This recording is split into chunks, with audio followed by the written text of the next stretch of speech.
তো হিমেল, আমি একটা জিনিস অবাক হয়ে গেছি। কারণটা তুমি এখনো বুঝতেছো না। তোমার লিখিত প্রতিবেদনগুলো আমাকে ফাঁসিয়ে দিতে চাইছে। তুমি কি বুঝো না এগুলা? আরে সাংবাদিক হিমেল, তুই কি মনে করছিস তোর মতো পুঙ্গা মারা সাংবাদিক আমি কি কাল্লু ভয় পাই?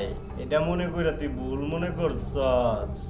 আমি কাল্লু ডরাই না তোর মতো হুগা মারা সাংবাদিক। তা আমি জানি না কালু, আমি শুধু সত্য প্রকাশ করছি। তুমি যা করছো তা এই শহরের জন্য বিপজ্জনক।